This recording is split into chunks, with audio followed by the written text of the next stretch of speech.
Blog Talk Radio.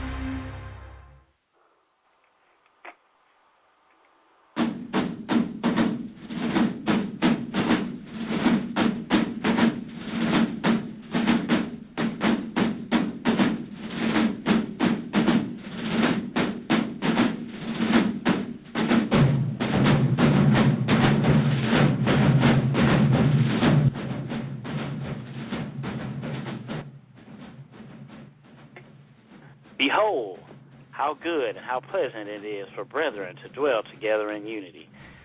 This is the 90 Degree Show, brought to you by the Marching Podcast and Blog Talk Radio. I'm your host, Joe Beard, and happy to be of service to you today.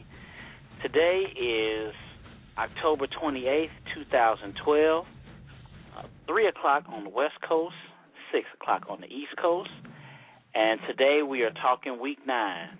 We are analyzing the tape and hope that people will call in and talk about their own experiences over the weekend to get a solid conclusion about each particular battle. Our featured matchup for this week is the Magic City Classic, Alabama State versus Alabama A&M. Always a good, outstanding matchup in the SWAC Conference. We bring back our co-host, Troy Milton, Chris Jones, and we add a new co-host to the mix, the governor of Alabama, Mr. Viber Garraway, my crab brother from another 1997 product from Jackson State. So we're happy to talk about this matchup and others. So please call in Week 9 at 718-664-6025. You can email the show, marchingpodcast@gmail.com, or tweet us at marchingpodcast. You can go to the show, or you can go to the website at www.themarchingpodcast.com and vote on who you thought gave the better overall performance in our featured battle. I'll post the results through the blog, and you can check that out through the website as well. You'll see the blog in the future on the left, or right now it's on the front page of the left side of the front page. How's everybody doing today, fellas? What's up? Good. What's going on now, bro? All right, well, I appreciate everybody calling in today. Let me first read the results from the voting for last week for our Week 8 matchup, and that was Livingstone against, oh, no, it wasn't. It was Miles and somebody. Well, I don't know. Let me check. I know it was somebody. It was Livingstone and Winston-Salem State, yeah. And the results, Livingstone looks like they had 92% of the vote saying that they won. So congratulations to Livingstone, and thanks for calling in to checking out the website to vote. We'll have this week's matchup there for you to vote, and we'll say the winner next week. So let's go ahead and get into them.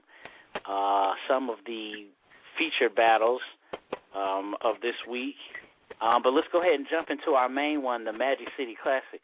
I'll go ahead and let the governor talk first. Mr. Viber Garraway, did you attend the game yesterday?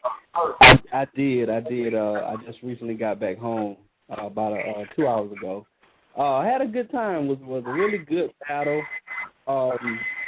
They won now, so wow. I know what to expect. I know what to look for when it comes to those two schools. I mean, they just go at it, and it's a bitter rivalry. So went up there, had a chance to look at both of the bands from both of the halftime shows. Hold on, Viber. Who's on the cell phone? Somebody's on the cell phone with a lot of wind. That's not me. Yeah, whoever's on the cell phone, can you call us back from the landline? It's the audio. Okay. All right. Yeah, that audio is a trip. Okay, yeah, Viber, go ahead with what you were saying, man. Yeah, I had a chance to look at both of the bands. Like I said, it's a bitter rivalry, so they really leave it all out there on the field. I would just getting right into it. I would have to give it to Alabama State. Like I was saying earlier, they have about 300 or maybe a little less than that, and you have Alabama A&M with maybe like 120 bandsmen. So like I said, I know we don't like to talk about size, and you say, size doesn't really matter. But in this yesterday, I think that had a lot to do with it. Both of them sound pretty good. Alabama State is a very improved band. Their sound is a lot better, in my personal opinion. Their arrangements are a lot better. Alabama A&M is pretty much the same. They always sounded pretty decent. They sound a lot, but it's just that you just don't get that. They just couldn't keep up with Alabama State as far as sound-wise. The song selections from both bands were pretty good. The fifth quarter wasn't that long because Frankie Beverly and Mays was performing after the game, so I think they probably played maybe about 3 songs apiece, and they were okay. They were okay, but I would just have to give the overall from the halftime show to the fifth quarter and just during the game. I would just have to give it to Alabama State. Okay, yeah, that's actually a really good analysis, CB. I appreciate it. Let me read a little something about Alabama State. They were established. They actually have a motto: "When we teach class, the world takes note." Established in 1867, they're a public, historically black college. They have Dr. Joseph Silver and Dr. William Harris as presidents. They have 5,800 students and located in Montgomery, Alabama. Their colors are black and old gold, and they compete in the Division One AA. That's old school, but now it's the FCS. Don't get me started on the whole BCS stuff. Chris Jones, were you able to check out anything from the Magic City Classic yesterday? And I'm going to be honest with you. Before I go any further, I'm just going to be real with you. I like Alabama A&M. The reason why I like Alabama A&M, because they were small, and they did sound way better to me intonation-wise. And instead of the splatting and blatting, the tonation, the direct attack of notes and releases, man, Alabama A&M all the way live. The dancers off the chain. I got to give them the business. I mean, it's just real. I call a spade a spade. Now, you can call it what you want to. I mean, David beat Goliath. I mean, and David was small. And David beat Goliath yesterday. Even though they were smaller than Alabama State, I still give it to Alabama A&M. I like their drum majors. I like their showmanship. I like the marching. I like their marching ability. And then on top of that, the tempo that they march at is a nice steady tempo. Instead of the Alabama State marches, they march a little slower. Yeah. To me, the energy level, I have to give it. The dance routine was off the chain more than Alabama State. Alabama State lives and breathes on their numbers. And I'm not a man that breathes on numbers. I'm not a bandsman that breathes on numbers. And to our listeners that are listening to us right now, I am a bandsman. I am not your average Joe. I am a bandsman. And as a bandsman, I got to call it what it is. Alabama A&M, you get the thumbs up. All right, so you got an A&M vote. Let me read something for A&M. Their motto is Service to Sovereignty. They were established in 1875. They're a public institution, and they're running on a $119 million endowment, which is pretty good, I guess. President Andrew Hagin Jr., they are boasting about 4,300 students located in Normal, Alabama, and their colors are maroon and white, and they also compete in the FCS. Troy, what do you think about the Magic City Classic? I'm going to have to go with Chris Jones. I like Alabama A&M. And my reasons are a lot of the same as Chris Jones. They were smaller, but like Chris Jones, I'm not all about the size, and Alabama State relies on power and volume. And it's not always clean. Alabama A&M had a much cleaner sound to me, and they look better to me. I was watching, not only did I look at some of the halftime footage, but it's a clip on YouTube. I can't remember whose clip it is, but it was them marching into the game. And I'm looking at Alabama State marching into the stadium. The drum majors were sloppy. I agree with Chris Jones on they marched too slow. Then I looked. The percussion section comes in behind the drum majors. It was just sloppy. It was a turnoff, and the whole band it just looked sloppy, and they looked the same way on the field to me. So thank you, bro. I'm in agreement with Chris Jones. I think Alabama A&M is smaller. They don't have the volume, but they are cleaner and more precise, in my opinion. And precise. And okay. Yeah. Well, Joe, let me chime back in on something real quick. Yeah, go ahead. Okay. Like I said, I grew up in Alabama, in Mobile. So I grew up watching these two bands. I've been going to the Mad City Classic for probably about, just straight for maybe about 12 years now. So I know what these bands are used to looking like, and I know what's expected from these bands, from both of them. I understand. Like I said, when I was getting into the whole thing about numbers, I already knew that it was going to be an issue when I brought that up with the whole thing about Alabama State being bigger. And everybody always loves to root for the underdog. Especially when they don't have as many people as them. But Alabama State has made some really good strides in the past, let's say, 3 years, from going from even when we marched against them in '97.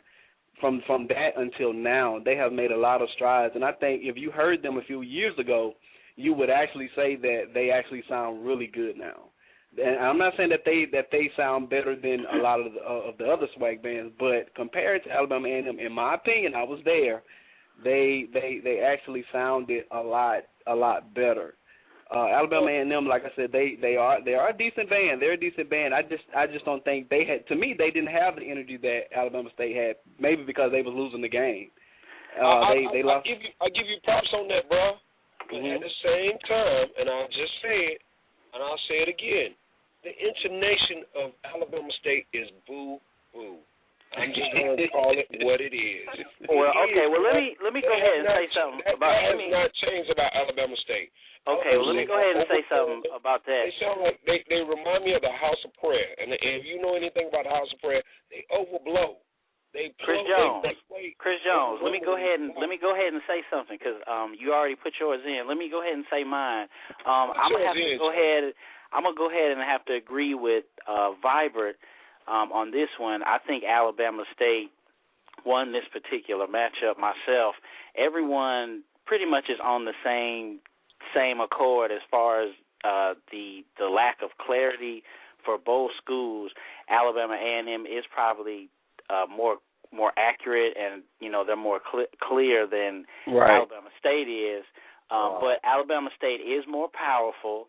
They are more loud, and both bands have this messy type of transition drill where it's like they're changing formations, and it looks like two people have like an assignment, and so it looks messy, but Alabama State holds their formations together better.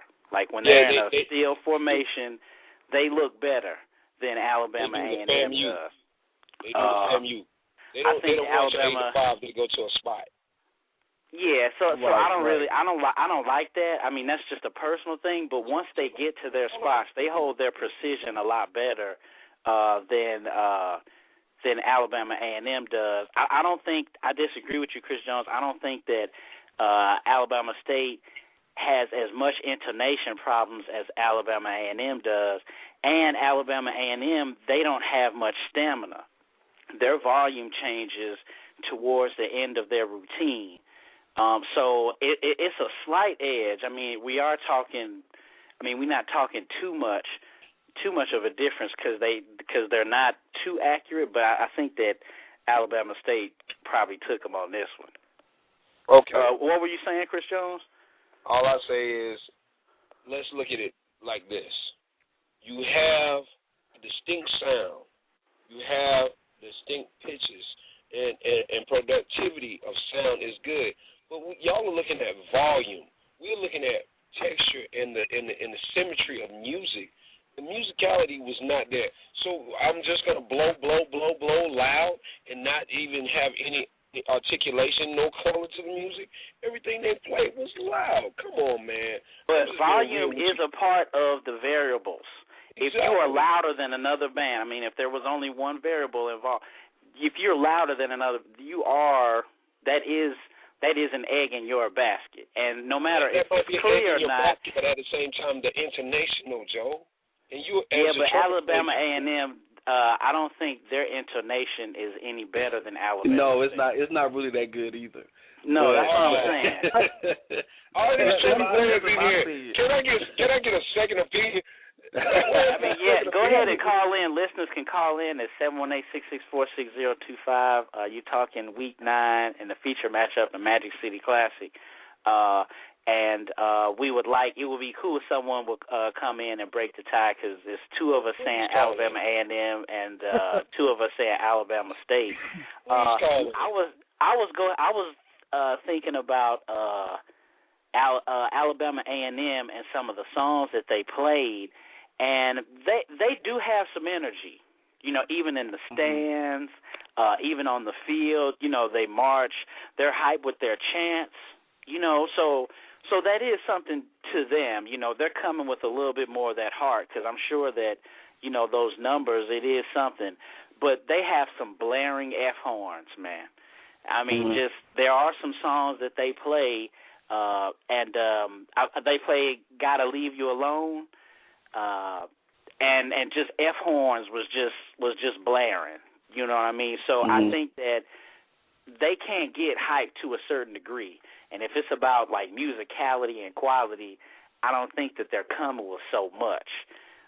So, again, I think Alabama State has got the slight edge. If anyone else could call in. What other tape have you saw them from, Troy? From Alabama State and A&M? Either or. Your opinions about, into, like, any specific things that you've seen from a show, or anything in the stands or anything like that. What I think another variable is that we haven't discussed yet, that could have a lot to do with and why people like Alabama State more. They have better arrangements. Oh, and okay. That'll get you by. They had better arrangements than Alabama A&M. I think if A&M had arrangements to the caliber that Alabama State had, that might sway some people's opinions more. I think Alabama State's arrangements are more catered to their band. Now, however, I think Alabama A&M executed their arrangements that they were dealt better than Alabama State executed their arrangements. So if you they say had the same arrangement, go ahead. Well, I was going to ask you, so, you think, Alabama State's kind of, they were, leaning on their volume to get by in this particular game? Is that what you, I don't think they're leaning on their volume. I think that basically the band can only play the arrangements that they have. And I think Alabama State had an edge in that category. They had better arrangements. Okay. This year they have better arrangements. Last year before that, Alabama State. Right. Well, this year they have. Now, their arrangements have gotten a lot better this year. Last year they didn't have really good arrangements. I think when they came out with a really 200 and maybe 50, 60 plus bands, maybe I want to say maybe in 06, when they really started making that transition to a bigger size, their arrangements sucked. I mean, I'm just being real. But from that, Byron, can I ask you a question? I'm gonna ask you this question. I just want to ask you this question real quick. How many bandsmen do you think? How many instrumentation do you think they had this year? Who? Alabama State. Alabama State. They probably got about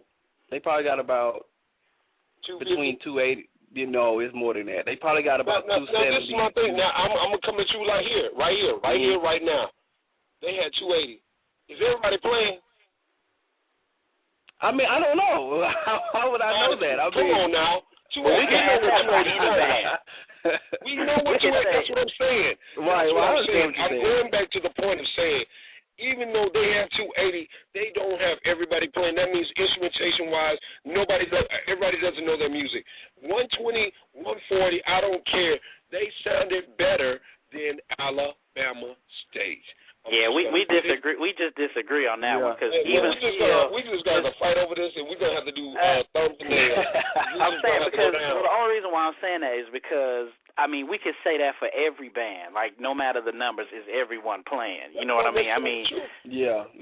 So I don't think that's necessarily the big thing. One thing too about Alabama A&M that I also thought about was this year they had someone sing in front of the band. It wasn't this particular game, but that puts you on the suspect list to me. I just hate when someone sings in front of the band, man.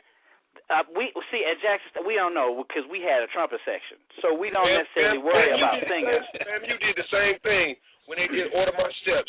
And that girl it's horrible. Whoever does it, I just don't like. When the girl sing "Order My Steps" at FAMU, come on, man. Whoever sings, or if you have someone singing in front of a marching band.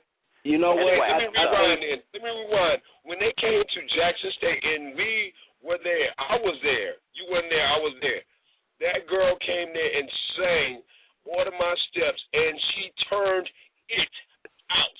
Joe, I agree with you. I've seen that work one time. And I think Southern did it at a guy sung "Turn Off the Lights" with the band at the Battle of the Bands in New Orleans with Southern and Grambling. I've seen that work then. And I don't really like that either. I'm not a big fan of somebody singing with the band. But yet still, the qualifications still go to the point of saying that you can still be a band and play behind somebody, which a band is supposed to do anyway. And that's my point on that situation. But I'm not even going there. The fact of the matter is, we got numbers. We account numbers. We went to Johnson. No. Y'all got volume. Numbers game. We got volume. It's Chris about Jones, hold on, Chris Jones. Yes, it sir. ain't about the numbers, okay? We have already said that their sound is louder. They have more power. Vibrant and I believe that their intonation is not bad, and it's better than Alabama A&M's, and they hold their formations tighter. So just on those alone, that's why we're saying it's not about the numbers. And we can be real about that on this show. Well, hold on. We can be real about that on this show to say that, like, okay, we're not going to favor a band because they're big or small, because we've given Miles and Elizabeth City and Livingstone a lot of props. But we're talking about variables in the equation. You know, this thing is better, yay or nay. Alabama State has more things in their favor according to us. You and Troy, I think you guys are talking about the clarity, and that's true. I definitely will give you that, but I think that that and the energy is the only thing that Alabama A&M has on Alabama State. You know, just based on the video. Let me ask you one question, and I'm gonna ask you this. No, I'm not even gonna ask you the question. I'm gonna make a statement. You play for two different people: the blind man and the deaf man. The deaf man, he can't hear you, but he can see you. The blind man, he can't see you, but he can hear you. Alabama A&M had a show. They were energetic. The show, as far as the whole thing goes around, they were more energetic. The numbers does not count when we're on that numbers thing. And just like you said about Livingstone and all that, and Elizabeth City, yeah, they have grown in numbers, and that's why we looked at them, because they're growing in numbers. But if they were 50, 60 strong, would we say the same thing? Well, one thing that Troy also brought up was that the difference in the arrangements. So that's one thing that Alabama State. So if they were smaller, you know, their arrangements will work out better for them. So I just think, you know, Alabama A&M just took an L. Do you know what I mean? I think they're good. I think they're good. I don't want to play them, or I don't want to play any band that we say that they took an L, like that they're not scrubby. But they suck, right? Right, but in this particular instance, you are right. They're clear, but I just don't think that they came anything with Alabama A&M. We 2 for 2 on that one. We'll have any more analysis coming out later. You can email the show marchingpodcast@gmail.com, or call in the show or tweet us about anything, any analysis that we have to say.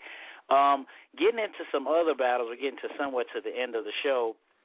Did anyone else check out any other battles? I know I was checking out some of the ones in some of the other conferences. Troy, were you looking at any other battles this weekend? Yes, the battle that I liked this week was SU and Prairie View.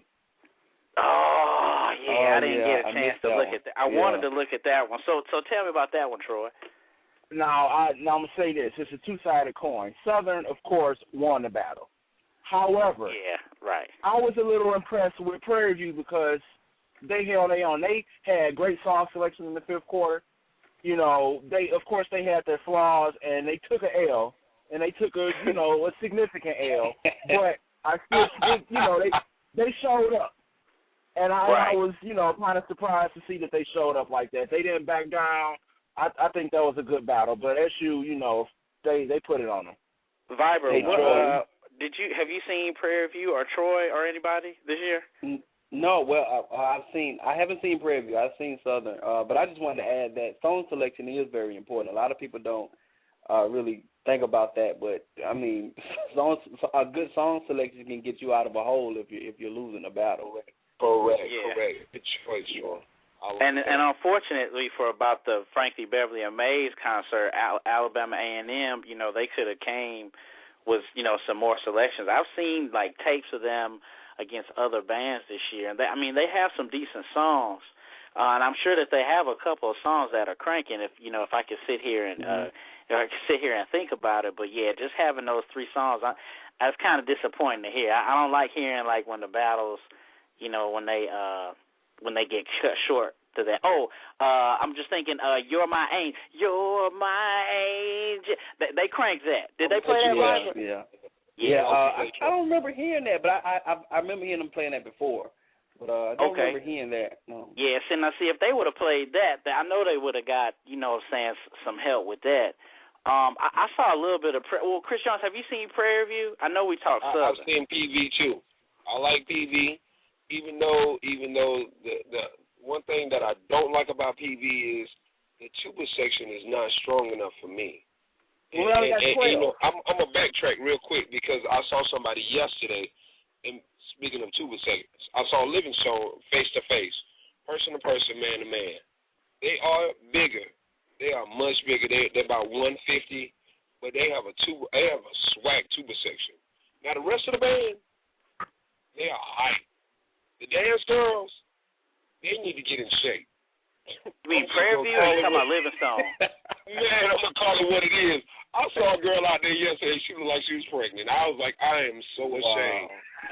I said, wow. They are not the honey bears. They are the huggy bears. I'm just are you talking about Livingstone or Prairie View? Livingstone. Now, I'm a revamp and go back to the Foxes of Prairie View. Those girls, and this is what I was telling somebody yesterday, those girls have a style like none other. They are so articulate and precise on kicks and stuff, and that's what I was talking about in the swag. The swag is a different genre of dancers, band, all that. You have to really be in your A game. This is the top one. I would consider the swag to be the A league of all HBCUs. MEAC is good. You look at the swag. You got strong bands. Hold on, Chris Jones. You kind of get that's getting into something else. We only got 90 seconds. I'm sorry. We only got 90 seconds left. Just to finish up about Prairie View and Southern, I saw Prairie View, and they had like a struggling sound on some of the music that they were playing. So I guess I would guess to say that Southern probably took a L just on that one. Right quick, another one I was thinking about was Albany State and Benedict. Albany State is easily better than Benedict on the field, but the stands, I'm sure that was a really, really close battle. I wish we could go into that a little bit more, but I'm sure that we have any feedback. Please email the show or tweet us. We have 60 seconds. Just everybody, starting with Viber, go ahead and give your closing shout-outs. And try to make it as quick as possible. Okay, real quick. I just want to thank you, Joe, for the opportunity. Chris, Troy, it was good talking to you all. Look forward to talking to you all in the future. Okay, Troy, go ahead. I just want to say, piggyback on Vibers, it was good talking to everybody. I'm looking forward to next week's matchup. Everybody have a safe week, and that's it. Chris Jones? Yeah, I love our listening audience. I just want to say thank you for giving me the opportunity. One more thing I'd like to say is love band and love music and strive for nothing but the highest. That's really cool, Chris Jones. I really appreciate all of you guys.